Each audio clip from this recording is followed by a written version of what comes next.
Inconspicuously tucked away across the street from a seemingly abandoned factory, on the northwestern periphery of St. Paul, Minnesota's Hamline-Midway neighborhood, lies the Celtic Junction, a center for dance and music founded by one of the original members of the wildly successful Irish step dancing show Riverdance.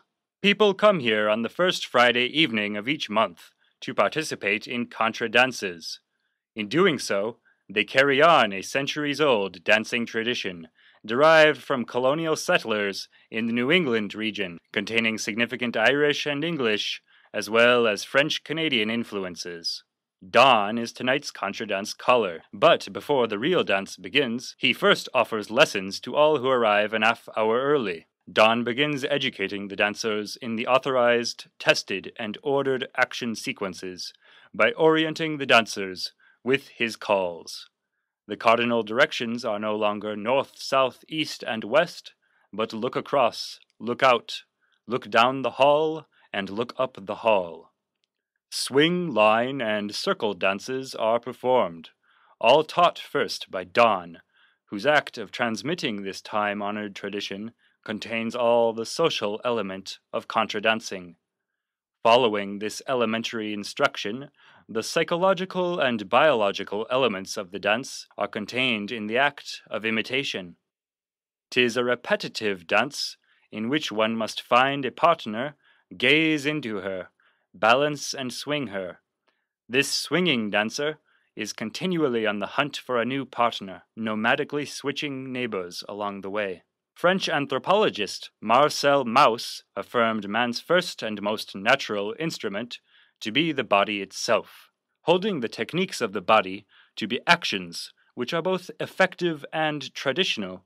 He went further to declare that in the absence of tradition, there would be no technique and no transmission. Although the actions these dancers perform in response to Don's ordinating calls are encoded along the binary theoretical acts of cisgender ontology, a contra-dancing woman can take on and assume a choreographed and gendered personal identity matching neither her body nor her gender assignment of birth. The duo is evoked. Dancers promenade in cascading spirals, side by side with their partners, ones and twos. Following this, new links are formed. The collective is brought together, forward, backward, one's arch, bottom and through, circling right.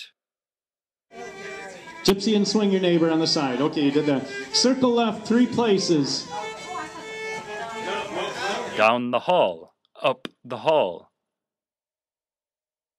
Circle right. Spin your partner. Do-si-do, gents and women. Swing your partner.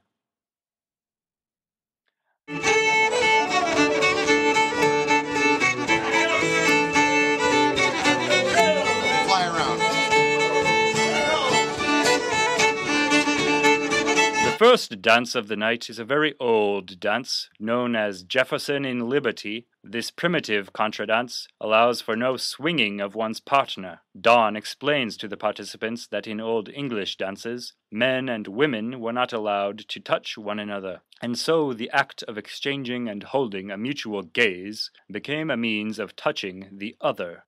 Nowadays, the moral tyranny of Puritanism has subsided. Physical contact has become all part of the fun. The musicians play an important role in keeping the rhythm and melody to which the dancers synchronize their movements and don his calls. Over the course of one night, a large number of dances are mise en scène, each lasting between approximately 8 and 15 minutes. After a dance is over, it is vitally important to thank the musicians and your partner.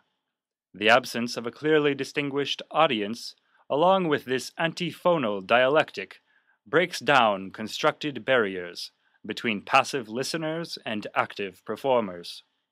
Each and every gent and woman here tonight is a valued participant in the grand spectacle of the contra-dance. Thank these people and thank the band. Thank you.